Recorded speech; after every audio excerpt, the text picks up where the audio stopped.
especial. Por aquí nuevamente su hermano Apocalipsis Jugando Morillo. Para nosotros es un privilegio estar por este medio, ¿verdad? Compartiendo con ustedes la gloriosa palabra de Dios. Bendito es el nombre del Señor.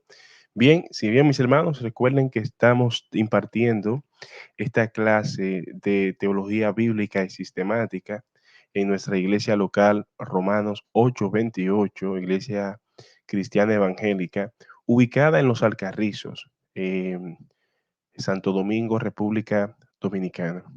Eso es para quienes deseen participar de manera presencial en el seminario. Es totalmente gratis, no tiene ningún costo, así que ya saben. Entonces, para los hermanos que tal vez viven lejos, estamos impartiendo también la clase de forma digital, cosa que ellos puedan acceder a las prácticas, ¿verdad? A las clases de forma remota. Así que vamos a iniciar. Recuerden que la materia que estamos impartiendo ahora mismo es la materia de hermenéutica como tal. Entonces, ya en las definiciones anteriores hablamos acerca de la hermenéutica. Vamos a tocar algunos que otros tópicos, pero eh, a continuación estaremos hablando, también hablamos acerca del exégesis, pero hoy estaremos viendo lo que es una exégesis práctica, ¿verdad? Esa es como dar el salto de lo aprendido anteriormente y conducirlo hacia la práctica. Así que vamos a iniciar, ¿verdad? Con con la primera presentación, como vemos aquí. ¿Qué aprendimos en la clase anterior acerca de la hermenéutica? ¿Qué es la hermenéutica? En palabras simples, en palabras llanas. Bueno, la hermenéutica es el estudio de los principios que se usan para interpretar correctamente la Biblia.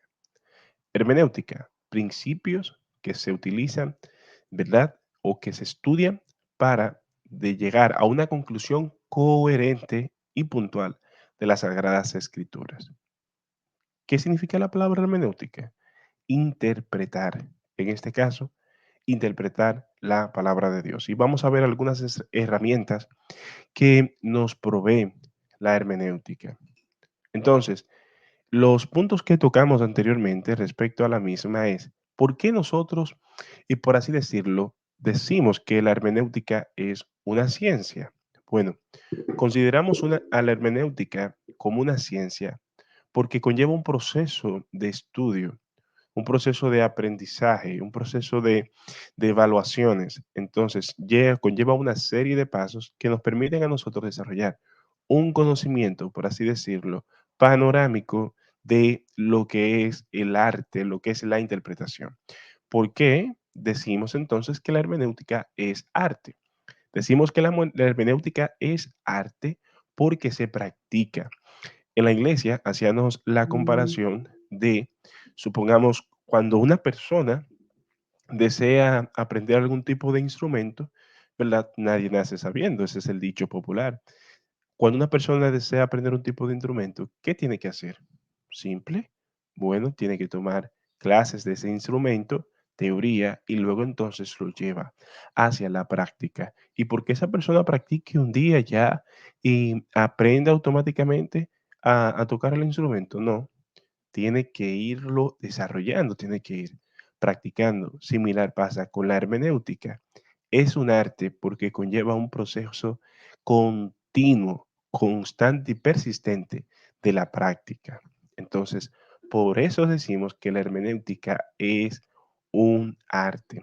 Ahora bien, hay algunos eruditos que consideran que la hermenéutica, como es amplia y general, tiene varios usos, que no solamente se usa, anteriormente hablamos de eso, no solamente se usa en el ámbito de la iglesia, sino que también existe en el ámbito judicial, en, en otros tipos de campos relacionados a la investigación, también se utiliza la hermenéutica.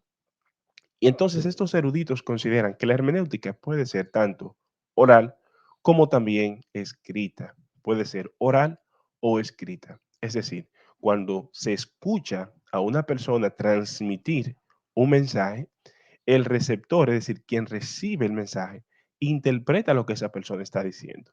Y es por ello que si alguien te ordena hacer algo, si alguien te solicita y tú lo escuchas, En teoría, tú estás haciendo una exégesis, tú estás interpretando la voluntad de otra persona, de a quien oyes. Entonces, en ese sentido, se considera que también la hermenéutica puede ser oral, pero el más común es la hermenéutica escrita, interpretar escritos, interpretar documentos, valga la redundancia. Entonces, si bien hablamos acerca del exégesis, ¿recuerdan qué es la exégesis? Bueno, tal vez para algunos hermanos, si usted está entrando nuevo por primera vez y está viendo este video, nosotros ya dimos una clase, ¿verdad? La primera, hablando acerca de todos estos temas. Entonces, esta es la continuación. Pero, retroalimentando, ¿qué se comprende por exégesis? Bueno, la exégesis es hacer una correcta interpretación aplicando los principios, oiga, aplicando los principios hermenéuticos, los cuales son narrar, describir, explicar o interpretar. Básicamente, literalmente quiere decir exégesis, conducir fuera de, tiene que ver con extraer, sacar, exponer hacia afuera del texto el significado correcto. Así que, perdonen, estoy un poquito agripado. Entonces, continuamos. Esa es la función del exégesis o el exégeta, ¿verdad? Que es la persona quien lleva a cabo el proceso de exégesis, es el responsable de sacar el significado apropiado, el significado correcto del texto. Vimos en la clase anterior que, ¿verdad? Una cosa es nosotros hacer rigurosamente o llevar a cabo el proceso del exégesis, extraer el significado adecuado, el significado correcto de la Biblia, lo que el autor original quiso transmitir en su mensaje a nosotros con ideas preconcebidas, con nuestras propias concepciones, introducir en el texto cosas que no necesariamente están ahí. Y es muy lamentable. Lo lamentable de esto es que la mayoría de religiones que han surgido a lo largo de toda la historia han surgido de malas exégesis, de inségesis, perdón, eisegesis. Han introducido sus pensamientos, ¿verdad? Han introducido sus ideas en el texto, en lo que la Biblia dice, la interpretan a su propia, eh, a su propio beneficio y terminan cayendo en el error. El apóstol Pedro establece en su palabra, establece en sus escritos que la palabra del Señor no procedió por voluntad humana. No fue que los santos hombres de Dios empezaron a redactar sus propias ideas, sus concepciones, sus postulados filosóficos en el entonces, no, lo que a ellos les parecía, no. Ellos fueron inspirados por el Espíritu Santo. ¿Qué quiere decir esto? No fue por su voluntad. Ellos no interpretaron conforme a sus propios deseos, no. Ellos dieron lugar en todo momento a la dirección del Espíritu Santo.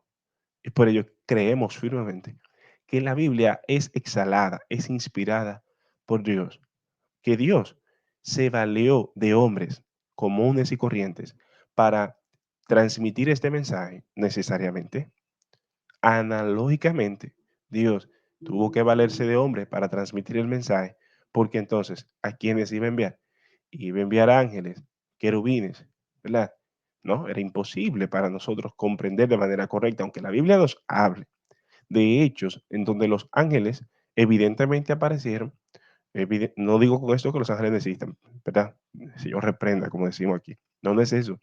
Sino más bien que Dios utilizó a hombres a lo largo de la historia, en los sacerdotes, los profetas, ¿verdad? Los discípulos, los apóstoles, para transmitir su mensaje de manera coherente y racional. Entonces, esa es la responsabilidad del exégeta, de aquel que conlleva a cabo esta exégesis. Y perdone que quizás suene muy teórico, eh, y quizá algunos hermanos nos digan, varón, pero yo no entiendo qué es eso, exégesis. El exégeta es el que practica la exégesis. ¿Qué es la exégesis? Sacar fuera de el significado apropiado, el significado correcto. Dicho esto, nosotros en la iglesia, cuando estábamos aplicando exponiendo esta clase de forma presencial, dimos algunas prácticas y de ahí surge el tema de hoy. ¿Cómo nosotros podemos llevar toda esta información que hemos obtenido hacia la práctica? ¿Cómo desarrollamos todo esto? Y lo hicimos de una manera muy simple, de una manera sencilla. Entonces, vamos a ver a continuación. ¿Qué hicimos? Bueno, ¿por qué llamamos exégesis práctica? Bueno, porque vamos a practicarla. Entonces, decidimos tomar algunos versículos de la Biblia, ¿verdad? En total tomamos 7 versículos. Disculpen que se vea de esta manera, al parecer en la edición, cuando subí, se nota así, pero bueno, vamos a continuar. Entonces, tomamos algunos versículos de la Biblia, versículos que son comunes, que son utilizados con mucha frecuencia hoy día, ¿verdad? Aislados, sacados de su contexto, ¿verdad? Entonces, vamos a ver, aplicando la exégesis, qué nos dice el texto realmente. Y en dicha práctica, ¿verdad? Le repartimos a cada hermano de forma grupal. Ellos se dividieron en pequeños grupos y le dimos alrededor de 5 minutos para que ellos buscaran estos versículos, ¿verdad? Exponieran lo que comprenden de los versículos y sobre todo que identificaran, perdón, el autor de dichos versículos. Entonces, ellos tomaron su tiempo, leyeron, recomendamos ahora lo siguiente. Tal vez tú estás viendo este video de forma, eh, evidentemente lo estás viendo de forma virtual. Entonces, ¿qué te recomiendo? Bueno, mira, lo que vas a hacer es estos versículos que estás aquí, antes de adelantar el video y pasar a la próxima página, vas a buscarlo uno por uno, ¿verdad? Te vas a detener por lo menos varios versículos antes, donde inicia el capítulo. Supongamos, vas a leer Filipenses 4:13. No lo inicies en el versículo 13. Léelo desde el versículo 1 en adelante, desde el capítulo 4. Luego, no te detengas en el 13. Continúa hasta leer el capítulo completo. Y así harás con cada uno de los capítulos mencionados. Mateo 18:20, léelo del versículo 1 hasta donde termine. Jeremías 29, del 1 hasta donde termine. Y así sucesivamente. Cuando tú lo leas, ¿verdad? Léelo por segunda vez. Entonces, ve tomando notas. Las palabras que aparezcan, por ejemplo, en Jeremías, que desconozcas o que te sean comunes, ve separándolas. Entonces, cuando tú tomes esas palabras, ¿verdad? Busca en otros versículos cómo esta palabra se relaciona. Y aquí abro por así decirlo, un paréntesis muy importante. Em, Hay herramientas, ¿verdad?, que nos ayudan a hacer una exégesis correcta, una interpretación adecuada y apropiada de la Biblia. Por ejemplo, un caso son los comentarios. Tú tienes comentario o los diccionarios bíblicos. ¿Para qué son los comentarios? ¿O qué son un comentario? ¿Qué es un comentario bíblico? Los comentarios bíblicos tienen que ver, como su nombre le dice, de personas que dedican o han dedicado parte de su vida al estudio riguroso de la palabra de Dios. Estas personas toman en cuenta el trasfondo histórico, toman en cuenta la arqueología, toman en cuenta muchos factores que influyen en torno a la Biblia. Y y con relación a esa investigación, entonces llevan a cabo un proceso de estudio muy, pero muy minucioso. Entonces empiezan a dar comentarios con base a su investigación de esos versos. Entonces, ¿qué hacen los autores de comentarios? Ellos hacen el trabajo exegético que por lo general le corresponde al creyente. Ya en otra ocasión estaremos hablando acerca de los diferentes tipos de comentarios y qué comentarios recomendamos, ¿verdad? Pero la idea es esa. Los comentarios nos ayudan a comprender mejor el trabajo a la hora de investigar del versículo. ¿Qué quiere decir esto? Bien, que cuando nosotros leamos el versículo que deseemos, leamos la Biblia, no acudamos automáticamente al comentario bíblico para no caer en el error que yo cometí. Me pasaba que yo, antes de incluso de leer el versículo, yo iba al comentario, veía todo el exégesis que hacía el expositor. Y cuando analizaba todo eso, exponía, hermano, en la prédica todo lo que decía el comentario. Como decía el pastor Joel Michelin, yo era un comentario andante, por así decirlo. Entonces, ¿qué hacemos con ellos? No es para que limitemos, copiemos todo lo que dice el comentario, no. Los comentarios son herramientas que nos ayudan a entender qué tan cercano, qué tan aplomado, qué tan direccionado nosotros vamos en el texto, si vamos en la dirección correcta o si estamos muy aislados. Para eso son los comentarios. Lo otro también son los diccionarios bíblicos. De igual manera, como mencionamos, usted anota los versículos, anota las palabras claves y la busca en su diccionario. Ahí en ese diccionario usted va a ver el original, el origen de la palabra, si fue en griego, si fue en hebreo, cuál uso tenía para ese entonces, en qué otros pasajes de la Biblia, ¿verdad? Aparecen dichos versículos y así sucesivamente. Entonces, pero usted acude al comentario y al diccionario, no antes de leer, de hacer su investigación, no, es después que usted ya ha hecho su investigación del versículo, a estudiar, sea que vayas a predicar o sea que vayas a preparar un estudio, lee de forma independiente la palabra del Señor, léela, intima en oración con el Señor, porque ante todo, ante tu interpretación, ante los versículos que conlleve, que vayas a estudiar, antes que los comentarios, antes que los diccionarios, créeme, lo más importante será, sobre todo, lo más importante será el, la dirección del Espíritu Santo. Es la dirección del Espíritu Santo. ¿Qué quiero decir con esto? ¿Por qué te digo que confíes plenamente en la dirección del Espíritu Santo en tu proceso exegético? Simple, porque es o fue el Espíritu Santo de Dios quien inspiró todas las escrituras. Y no hay mejor intérprete que Él. Mi alma adora a Dios. No hay mejor intérprete que Él. Entonces, intima con Dios de manera personal, en oración. Dile al Espíritu Santo de Dios que te ayude a comprender su palabra y llegar a un entendimiento correcto. Luego que tú hagas todo eso, entonces inicia tu proceso de lectura, una lectura exploratoria, una lectura comprensiva, relee y relee el versículo hasta que puedas llegar a comprenderlo, identificar quién es el autor, que es el primer paso. Cuando una vez has agotado los anteriores, identifica al autor, cuál es la intención del autor en, en ese verso, quién es el que está hablando, a quién le está hablando. Esos son algunos puntos importantes.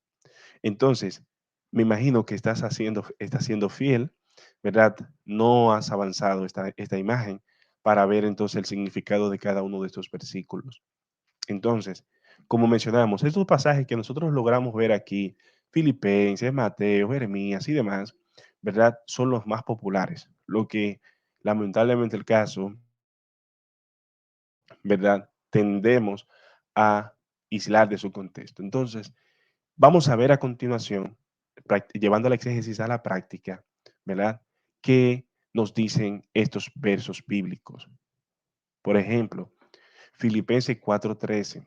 Muy tristemente, este versículo es utilizado para superaciones personales, para metas. Tú tienes un vehículo, cita Filipenses 4:13 para un trabajo, ¿verdad? Para superación personal. De la línea de confesión positiva, el decláralo, el decrétalo, el aquí y el ahora, tristemente utilizan este pasaje con unos fines malintencionados. Eh, Tanto así que en personas no cristianas, personas no creyentes, tienen en su vehículo Filipenses 4:13. El inconverso, el que hace lo mal hecho, dice, todo lo puedo en Cristo que me fortalece. Entonces, dándole a esto un uso prácticamente general, general. eh, Todo lo puedo en Cristo que me fortalece. Voy a hacerlo mal hecho, tranquilo, que Dios me va a ayudar por ahí. Como decimos en el ardor popular, todo lo puedo en Cristo que me va a dar la fortaleza. No hay nada imposible, muy tristemente. Entonces, ¿cómo este texto es usado fuera de su contexto? Bien, como vemos, este versículo no tiene nada que ver con si usted, su equipo de fútbol o de pelota o el deporte que sea, gana algo, gana una serie.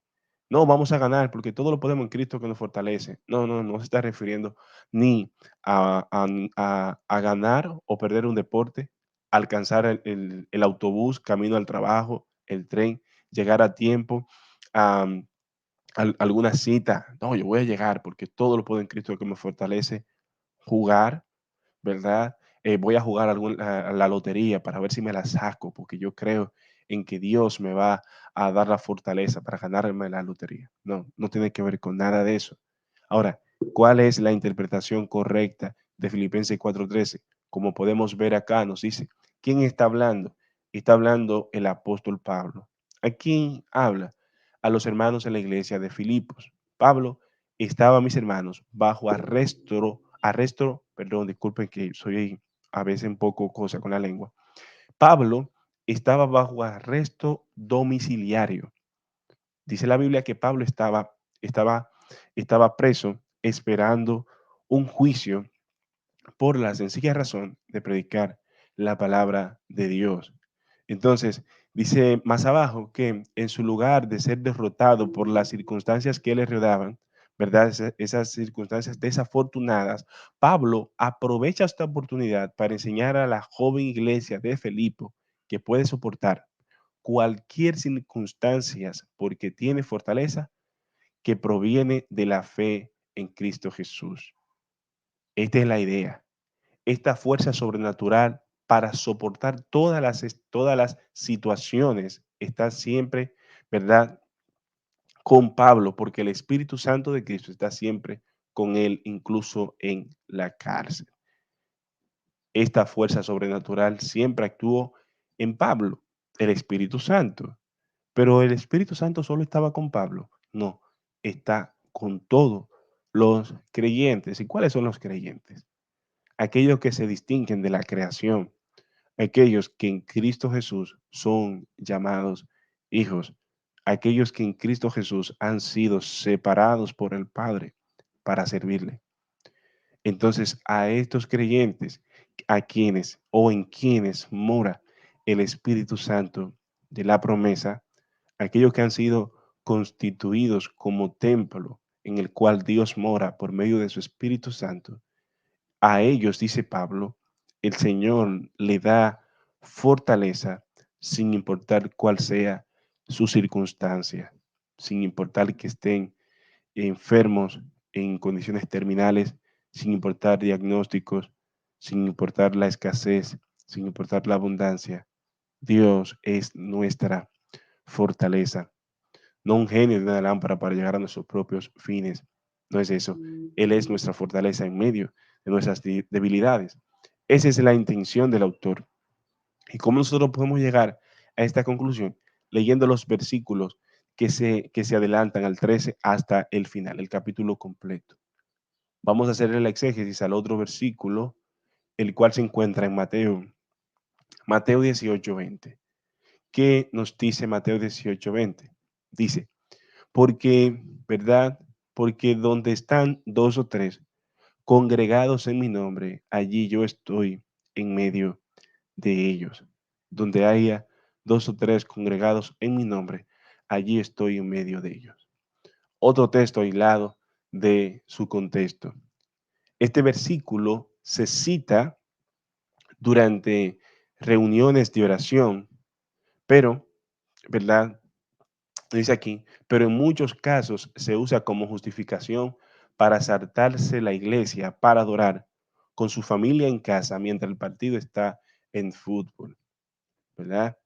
Este versículo es utilizado con mucha frecuencia para pequeños grupos de pequeñas células de oración donde hay uno, dos o tres personas, mientras el televisor está en segundo plano para, para orar y decir, eh, citarlo.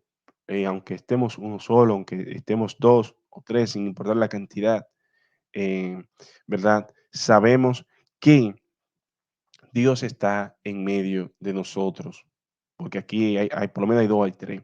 También este versículo es utilizado para las iglesias cuando están comenzando, hay pocos hermanos, o cuando un día hay un servicio, se proyecta una fecha para una actividad y van pocas personas, tristemente.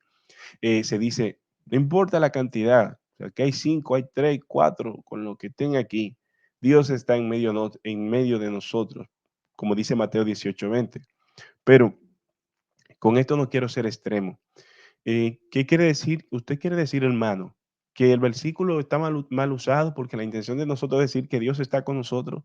Cuando usted acaba de decir que Dios mora en nosotros por medio de su Espíritu Santo, o sea, que usted se está contradiciendo. No, mis hermanos, yo no me estoy contradiciendo. Yo lo que le quiero de hecho, recordar que en Mateo también 28 nos dice que el Señor no nos prometió estar con nosotros todos los días hasta el fin, hasta el final, hasta su regreso. De hecho, Él envió al Consolador, al Espíritu Santo, como garantía de su morada en nosotros. No es eso, sino que Mateo 18:20 no tiene que ver con lo que mencionábamos anteriormente de el culto de oración en el contexto de la familia o las reuniones en la iglesia donde van pocos hermanos que no asisten. No es eso. ¿En qué contexto se usa Mateo 18:20?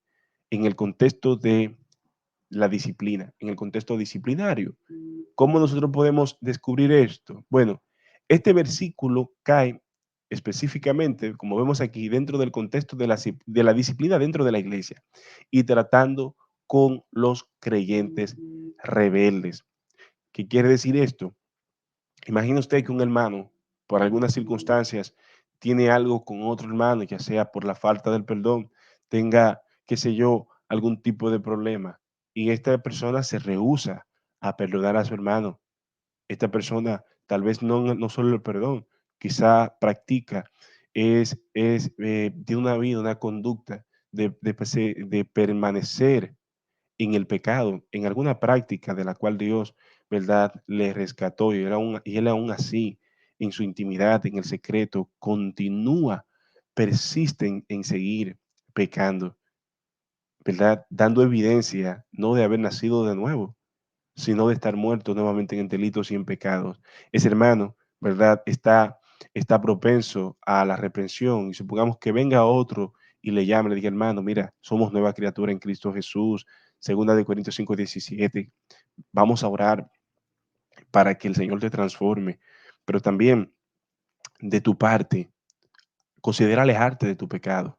Bueno, si ese hermano no quiere y quiere continuar pecando y dice, no, no, no, continúa mi error y no, tú no eres quien. Entonces, ese hermano va con otro hermano, con otro testigo, se acercan, ya sea que le perdone, o sea, para ayudar al hermano a salir de algún error o ayudarle al hermano para socorrerle y y salga de esa vida pecaminosa que no es digna de, de los padecimientos de Cristo. No quiere, bueno, vamos a anunciarlo a la iglesia, no toda la iglesia, y ya eso va a depender del tipo de iglesia. Hay algunos pasos eclesiásticos que suelen dar algunas iglesias en donde primero va el cuerpo oficial, citan al hermano a la iglesia, los diáconos, los pastores, dependiendo de la pluralidad de pastores que tengan, el modelo congregacional de iglesia, y resulta que jalan a ese hermano en reunión. Hermano, mire, hemos escuchado, tenemos evidencia de que usted no está dando testimonio de un verdadero creyente. Apártese del mismo. Y si esa persona aún así se rehúsa, mis hermanos, si esa persona se rehúsa a la disciplina de la iglesia, entonces Cristo dice, ténganlo por un gentil, ténganlo por un publicano. Esto lo vemos en los versículos anteriores. Ténganlo como una persona no creyente. ¿Por qué? Porque evidentemente no está dando fruto digno de arrepentimiento. Ténganlo como un inconverso, ténganlo como un impío. Entonces, Esto es una decisión muy delicada el excomulgar a, a una persona de la iglesia. Entonces, ¿qué dice el Señor? Entendiendo esto, que es un tema muy delicado, entonces el Señor les dice a la iglesia, porque donde están dos o tres congregados en mi nombre, allí estoy yo en medio de ellos. O sea, el Señor, ante una decisión tan difícil de tomar, Él está en medio de su iglesia. En ese momento está presente apoyando dicha acción. Esa es la aplicación correcta de Mateo 18:20. Ahora, ya para los demás fines, estamos en la iglesia, estoy en el trabajo, donde quiera que esté el cristiano verdadero, Dios está con él. Puede ser un solo y Dios está con él, porque Dios habita en él a través de su Espíritu Santo. Entonces, esa es la interpretación apropiada de Mateo 18:20. Vamos con Jeremías 29:11. ¿Qué nos dice Jeremías 29:11? Mis hermanos, estamos leyendo en una Reina Valera del 60. Santo Dios, mire, otro tópico importante, aparte de los comentarios de los diccionarios bíblicos, otro tópico interesante son las traducciones. Y yo, en mi ignorancia, yo creía que las traducciones eran malas porque estaba, en un tiempo había una fábula que se popularizó mucho referente a las traducciones que eran alteradas, que no habían traducciones, no habían traducciones, por así decirlo, fiables, sino que todas estaban alteradas. Yo creía eso también. Entonces, tristemente, después, con el tiempo y estudiando la palabra del Señor, pude darme cuenta que las traducciones no eran malas, aunque entendemos que hay algunas, ¿verdad?, que hacen sus excepciones, ¿verdad?, dentro de los movimientos sectarios. Pero vemos que las traducciones simplemente nos ayudan a comprender, ¿verdad?, en un lenguaje más coloquial, en un lenguaje más de ahora, ¿verdad?, la intención del autor siendo fiel al texto, teniendo como validez el original. Y también estaré hablando más adelante, y tal vez en otro video, de plataformas que nos ayudan a comprender la intención del autor en su contexto, en qué idioma se escribieron ciertas palabras. Y partiendo de ahí podemos validar qué tan fieles son las traducciones a ese texto. Entonces, las traducciones nos ayudan a comprender más el lenguaje. Usted lee en la Reina Valera del 60, ¿verdad? Al parecer estamos transmitiendo en vivo, gloria a Dios. Usted lee en la Reina Valera del 60 y ¿qué hace? Lo lee varias veces, si puede. Yo recomiendo la nueva traducción viviente, que es muy buena, excelente. Hermano, se acopla, tiene mucha finitud al original. Me encanta por eso la nueva viviente y compara, así usted entiende mejor el significado, porque en el lenguaje en el que se escribió la Reina Valera, ¿verdad? Es un castellano un tanto ya antiguo. Entonces, pero leemos en la Reina Valera porque es la más común, es la más popular. Entonces, vemos aquí que nos dice en Jeremías 29:11, porque yo sé los pensamientos que tengo acerca de vosotros, dice Jehová, pensamientos de paz y no de mal, para daros el fin que esperáis. ¿Cómo este texto es aislado de su contexto? ¿Cómo no se le hace una exégesis, sino una eisegesis al texto? Este versículo hace parte de las tarjetas de graduación de muchos, muchos, ¿verdad? En momentos difíciles, ¿verdad? Que se apoyan en esto, como una promesa independiente. Parece que Dios existe para hacernos populares, para hacernos ricos, para hacernos saludables, poderosamente conocidos. Dios declara el sueño americano sobre nuestra vida porque Él tiene para nosotros pensamiento de bien y no pensamiento de mal. No es la intención del autor, no es la intención de Dios y no es lo que dice el texto. En contexto, recuerden que hemos hablado también acerca de lo que es el contexto inmediato y el contexto histórico. El contexto inmediato es lo que usted está leyendo ahí mismo, los versículos que están antes, los versículos que están después. y cuál es la narrativa del libro. Es un libro poético, es un libro sí, que tiene de poesía, es un libro histórico. Entonces, ¿cómo conocemos el contexto de el autor o la enseñanza del libro? Esas son algunas herramientas. Entonces, ¿qué dice el texto realmente? ¿Cuál es el mensaje que quiere transmitir? Esta increíble promesa no es dada a un individuo de manera específica, sino a un grupo de hombres exiliados en Babilonia. Dios prometió que no había abandonado a su pueblo, que aunque las cosas parecieran terribles, todavía tenían un futuro y promesa. Vemos aquí que no se refiere, ¿verdad? No se refiere, donde quedó aquí, mi alma adora a Dios, aquí, no se refiere al dinero ni a las bendiciones materiales, sino a la salvación física y espiritual.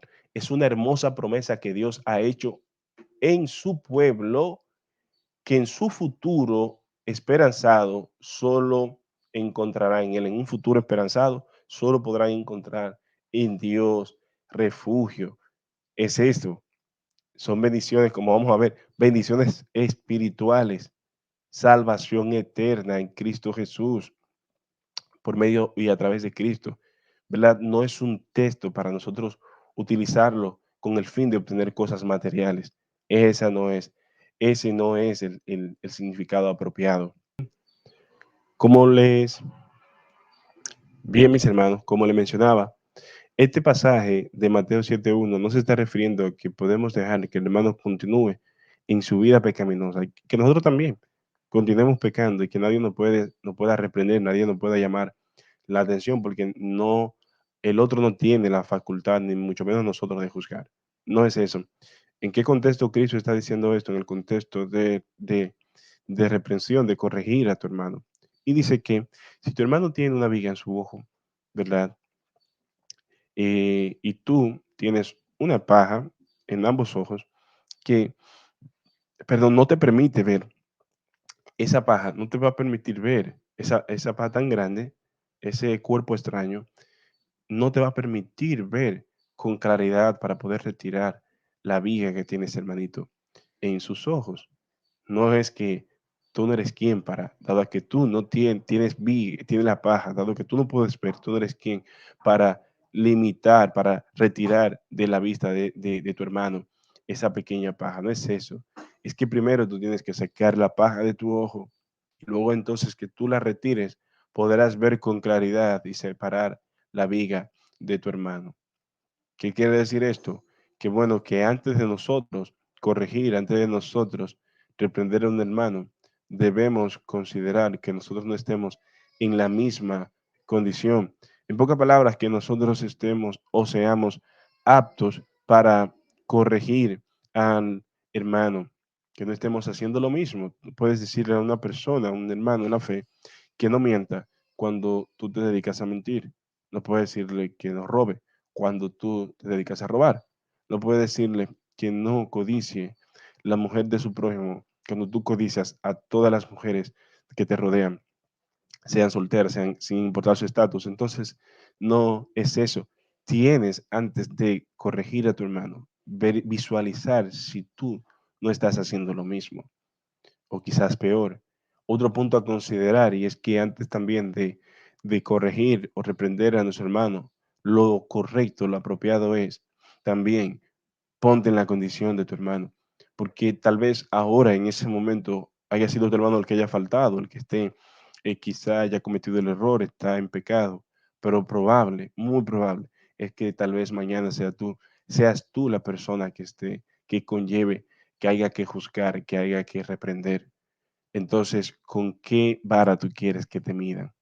Entonces, con la misma vara que tú quieres ser medido en el mañana, mide ahora con amor, con mansedumbre, porque con amor y mansedumbre podemos ganar al hermano. Y esto es muy, muy importante. No que no podemos corregir, que no podemos juzgar, sino que debemos estar aptos y ver de qué manera nosotros amonestamos y corregimos al hermano, porque sobre todo tiene que ser para restaurar, para edificación, para unificar, porque todos en Cristo conformamos parte de un cuerpo y no somos miembros totalmente separados e aislados los unos de los otros. Entonces, estamos casi terminando.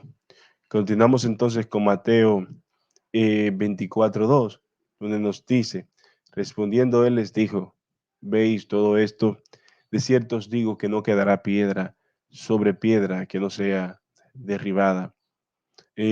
Este otro pasaje que es utilizado con frecuencia en el tema de la escatología, referente a las cosas futuras, donde personas consideran que al final de los tiempos no van a quedar edificios, todos los edificios, todas las estructuras, ¿verdad? Voluminosas, materiales van a quedar totalmente pulverizadas. Es muy, muy usado en este sentido, en cuanto al apocalipsis, en cuanto a las catástrofes, los tiempos del anticristo, la tribulación. Entonces, no, aunque Mateo 24 está alojado tratando un tema de cosas futuras, un tema posiblemente escatológico, y esto quizá puede ser tema de pactuales, dispensacionalistas, pero aunque está en el texto hablando de cosas futuras, ¿verdad? Eh, por así decirlo, tiene sentido, pero no es a lo que Cristo se estaba refiriendo. En los versículos que vemos anteriormente, antes del versículo 1, conocemos que los discípulos estaban mostrándole a nuestro Señor la gloria de Israel. ¿Cuál era el patrimonio de Israel para el siglo primero? Su templo, su estructura, su esplendor, su, su arquitectura, cómo lo identificaba de otras naciones. Entonces ellos se acercan a enseñarle a Cristo la gloria del templo terrenal y Cristo, en vez de sorprenderse, de, wow, de alegrarse, sentirse orgulloso como patriota, mira qué templo tenemos, Cristo le dice, mira, miren, de cierto os digo que no quedará piedra sobre piedra que no queda derribada. Entonces, ¿cómo nosotros podemos identificar que necesariamente Cristo estaba hablando del templo y no de cosas futuras y no de, de cosas futuras a nivel generales? No, podemos ver en el mismo versículo, viste que todo esto refiriéndose a lo que estaba ahí, a lo que ellos se le habían referido, el templo, no quedará piedra sobre piedra que no sea derribada. ¿Cuándo esto ocurre? ¿Se cumple esta profecía? Sí, se cumple. En el año 70, a mano de Tito, ¿verdad? Un emperador eh, romano, dice aquí, esas palabras se cumplieron literalmente en el año 70 después de Cristo. Tito, perdón, el emperador no, el general romano, levantó enormes andamios. En la historia se conoce como el sitio de Israel. Una, una, una gráfica, hermano, lamentable. En la historia se registró como al estar rodeado, sitiado y no permitían la entrada y la salida de los israelitas de la ciudad, se cree que practicaron el canibalismo, se comieron unos a otros, dado que no tenían provisiones. Sitiaron la ciudad los romanos hasta empezaron a construir andamios, a rodearla. Esos andamios lo incendiaron, cayeron, ¿verdad? En el caso del templo y fue incendiado completamente, quedó reducido a ceniza. Y esto se cumplió, ¿verdad? Esto es parte de la historia con el tema de los macabeos, pero ya hablaremos más adelante. Segunda de Corintios 8:9, ¿qué nos dice? ¿A qué se refiere?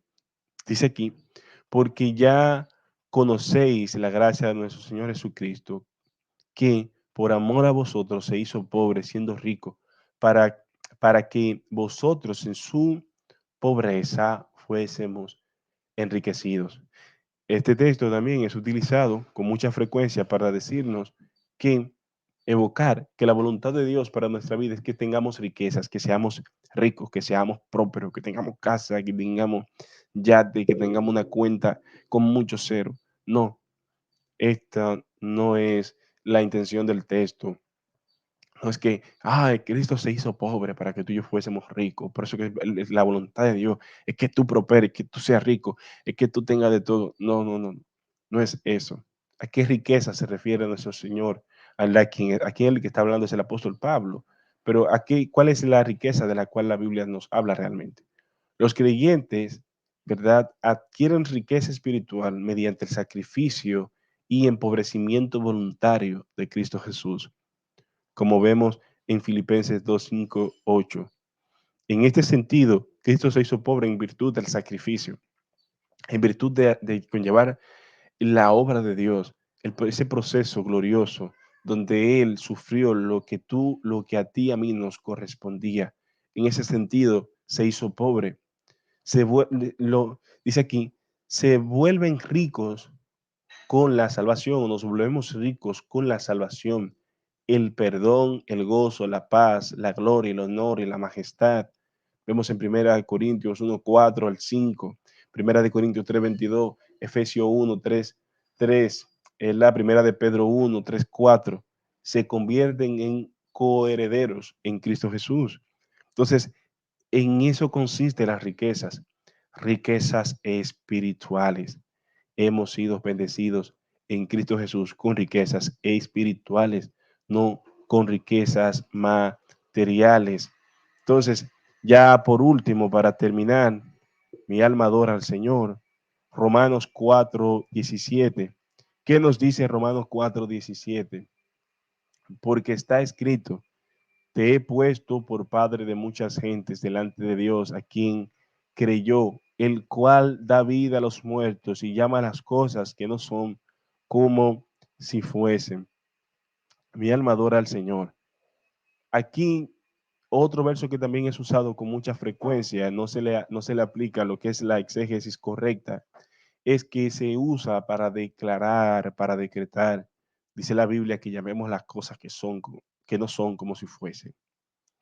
Decláralo, que así va a ser, porque tenemos que declarar lo que no es como si es. No, no es algo que, no es un verso que aplica a todos los creyentes en el sentido de ese uso. No se está refiriendo a que tú puedes obtener, puedes alterar la realidad de alguien o tu realidad, porque tú tienes que declarar. No es eso. Se está refiriendo a Dios, a cómo Dios obró a través de Abraham. Desde los versículos 1 nos dice cómo en adelante Dios llevó a cabo su proceso en la vida de Abraham. Dice que Abraham creyó en Dios y le fue contado como justicia, ¿verdad? Y le habló de una promesa que tiene un cumplimiento con la fe puesta en Jesús. Aquellos que creen en Cristo Jesús a través de la fe en Abraham, entonces se cumple esa promesa. ¿Y qué es Dios el que tiene la facultad, esa cualidad divina como soberano, como omnipotente, de declarar lo que no es como si fuese? Es Dios el que declara lo que no es como si fuese. ¿Cómo vemos esto en la práctica? Bueno, que Dios, al que es injusto, cuando éste deposita su fe en Jesús, Dios imputa, pone a su favor, a su cuenta, los, las, la justicia de Cristo y somos declarados justos. Dios nos declara justo, no que seamos, no, porque lo único justo es Él y verdadero, sino que nos declara, nos justifica ante Él. ¿Y cómo podemos distinguir que no es algo para nosotros, no es una frase para nosotros independiente, para uso particular, sino que dice el mismo versículo, Dios, el cual da vida a los muertos? ¿Qué dice la Biblia aquí en Efesios? Que nosotros estábamos muertos en delitos y pecados. Y Dios, a través de su soberanía, nos declaró vivos, nos dio vida cuando estábamos muertos en delitos y en nuestros pecados. Así que, para concluir, Dios trae de la nada las cosas visibles como creador. Él es el que tiene la facultad de llamar las cosas que no son como si fuesen. Así que Dios le bendiga mucho. Hasta aquí esta segunda clase. Recuerden, mis hermanos, darle like a este video, comente, suscríbase. Alguna inquietud la puede colocar en la caja de comentarios y créame que con tiempo, ¿verdad? Vamos a responder, vamos a acudir a su llamado. Esperamos en el Señor estas clases sean de bendición para su vida. Oramos para cerrar este video. Amante Dios y Padre nuestro celestial, te damos gracias porque por tu amor y misericordia estamos aquí, nos permites, ¿verdad?, impartir esas clases.